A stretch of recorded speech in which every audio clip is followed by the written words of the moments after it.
এই যে এখন এই লোটে মাছটা এখন কেটে নেবো। দেখেছেন কত মোটা মোটা লোটে মাছ? তোমরা দেখুন, এই লোটে মাছটা কেটে নেবো।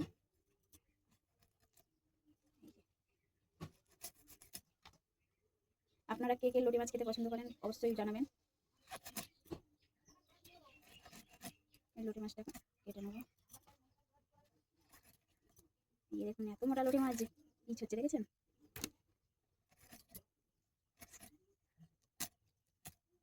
এই যে দেখুন পিচ হয়েছে, প্রত্যেকটা লোটে মাছ মোটা মোটা।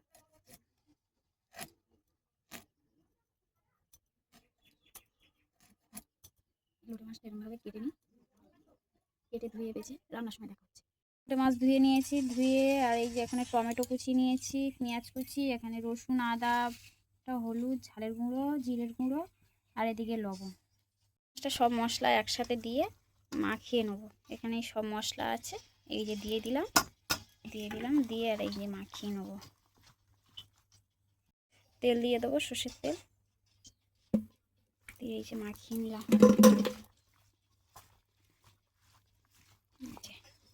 সুন্দর করে মাখিয়ে নেবো। হয়ে গেছে, এবার সর্ষের তেল দিয়ে দেবো।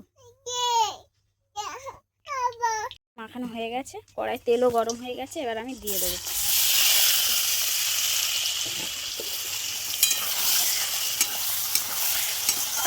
হালকা হাতে নাড়বো যাতে না ভেঙে যায়।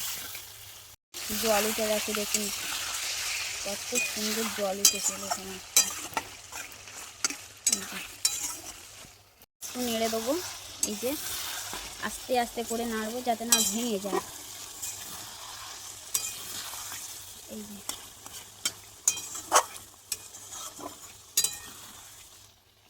যে আমার লোটে মাছ এখন হয়ে গেছে, এখন আমি নামিয়ে নেবো। তা আপনারা জানাবেন কিরম হয়েছে লোটে মাছের তরকারিটা। অবশ্যই আমার মতো রান্না করবেন, ভালো লাগবে খেতে।